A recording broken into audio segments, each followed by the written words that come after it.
एक ऐसा किरदार जिसे पहले तो गूंगी गुड़िया की संज्ञा दी गई, पर बाद में जिसे हिंदू जनसाधारण ने देवी दुर्गा के रूप में स्वीकार किया। कहानी एक ऐसे किरदार की जिसने आज से तकरीबन 50 साल पहले जब युद्ध का नेतृत्व किया तो सीमित संसाधन और कुशल कूटनीति के बल पर एक मुल्क के 2 टुकड़े कर दिए। कहानी एक ऐसे किरदार की जिसने मोहब्बत किया तो पूरी दुनिया से बगावत मोल लेने से पहले एक पल नहीं सोचा। कहानी एक ऐसे किरदार की जिसने अपने पिता और परिस्थितियों से प्रशिक्षण पाकर दुनिया के सबसे बड़े लोकतंत्र की सबसे प्रभावशाली कुर्सी पूर्ण बहुमत के साथ हासिल की। आज कहानी आजाद हिंदुस्तान की पहली महिला प्रधानमंत्री श्रीमती इंदिरा गांधी की।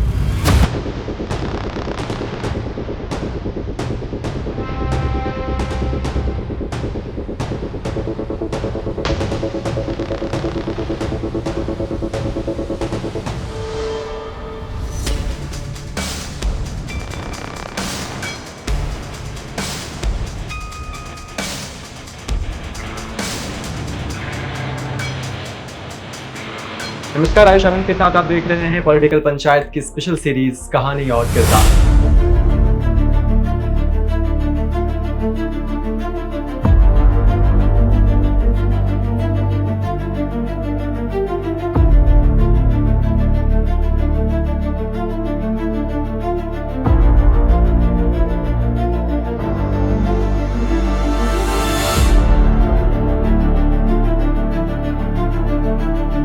इस सीरीज में देश दुनिया के ऐसे किरदारों की जगजाहिर और अनसुनी कहानियां होंगी जिन्हें आपको सुनना चाहिए।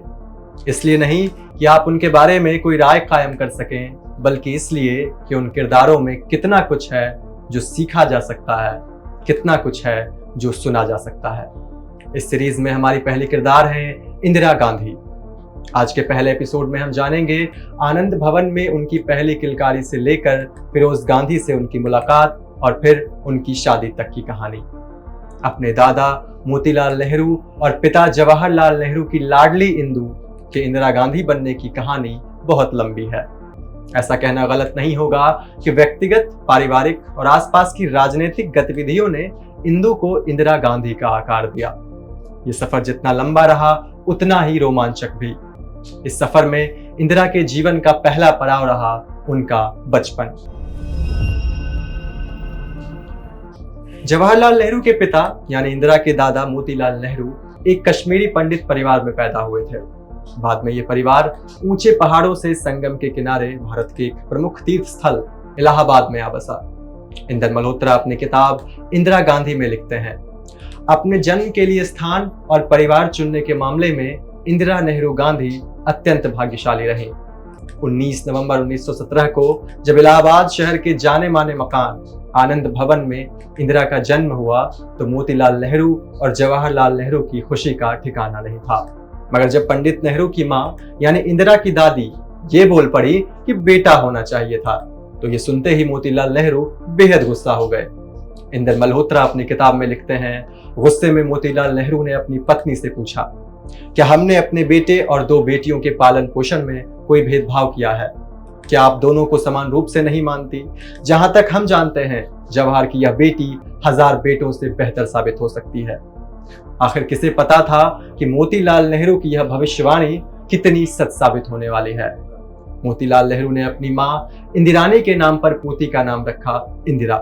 फिर जवाहरलाल नेहरू और उनकी पत्नी कमला नेहरू ने अपनी बेटी इंदिरा के नाम के साथ प्रियदर्शनी भी जोड़ दिया और इस तरह से उनका नाम हुआ इंदिरा प्रियदर्शनी नेहरू। नेहरू परिवार की महिलाओं का बर्ताव इंदिरा की मां कमला नेहरू के साथ ठीक नहीं था। हालांकि कमला का परिवार भी कश्मीरी पंडित परिवार था और धन दौलत के मामले में नेहरू परिवार से कम नहीं था, मगर कमला के परिवार वाले पुराने ख्यालातों के थे। वे पश्चिमी सभ्यता से काफी दूर थे। आधुनिक तौर तरीकों में कमी के चलते नेहरू परिवार की महिलाएं कमला का मजाक उड़ाने में कभी पीछे नहीं हटती। कैथरीन फ्रैंक इंदिरा गांधी की जीवनी Indira the life of Indira Nehru Gandhi में लिखती हैं, कमला को परिवार के दूसरे सदस्यों के साथ अंग्रेजी फिल्म में देखने के लिए नहीं बुलाया जाता था, क्योंकि उनका मानना था कि कमला की अंग्रेजी बहुत कमजोर थी। चीजें तब और बिगड़ने लगी जब जवाहर को घर से दूर जेलों में लंबे समय तक रहना पड़ा। इस बीच कमला का स्वास्थ्य भी तेजी से बिगड़ने लगा।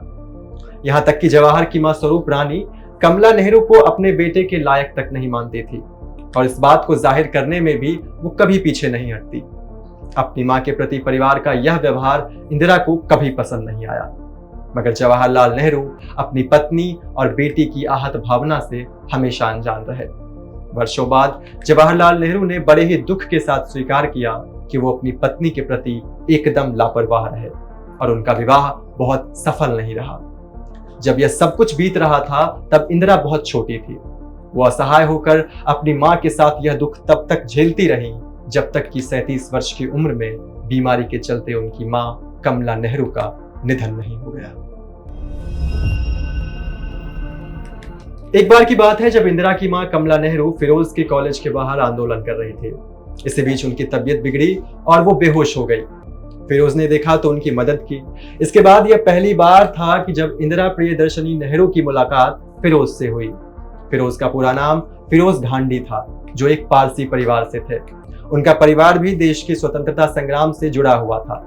वो अपना कॉलेज छोड़कर पूरी तरह से आंदोलनों में शामिल हो गए।